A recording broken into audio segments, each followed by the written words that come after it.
Bismillahirrahmanirrahim. Assalamualaikum warahmatullahi wabarakatuh.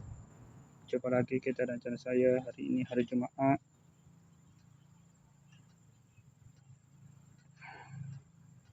10 hari bulan Oktober 2025 Masehi, bersama dengan 18 Rabiul Akhir 1447 Hijriah.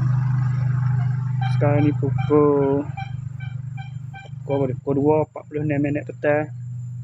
Untuk video buat macam ni, saya nak review barang yang sampai tadi sekejap sana, sampai pada pukul 2:41 tadi, 5 minit yang lalu lah.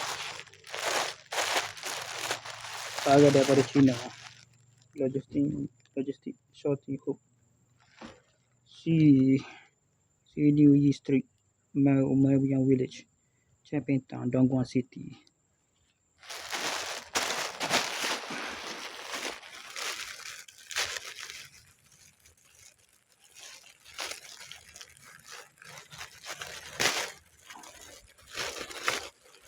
Oh, ya, tak buat gun ni. Rambut saja masuk tu. Mana gun tu dia ni?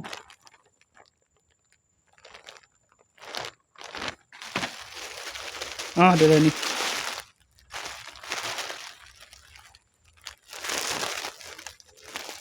Ada sekali sini. Kosong ayah. Mau tak betul kosong ayah. Mau tak repeat order. Kedai lain dah repeat order. Cuba tak ambil jualan. Tapi di tempat sama. Di Dongguan City lah kau.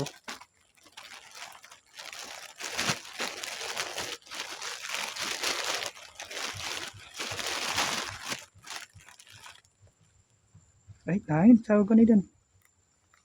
Goni lain ni. Itu lain goni dia. Goni dia ni. Nak kepit di rambut dia ni.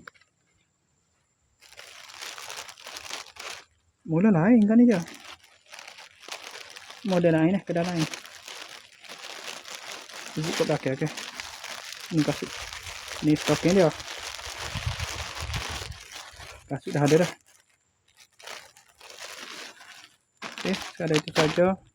Assalamualaikum, jumpa lagi. Bye.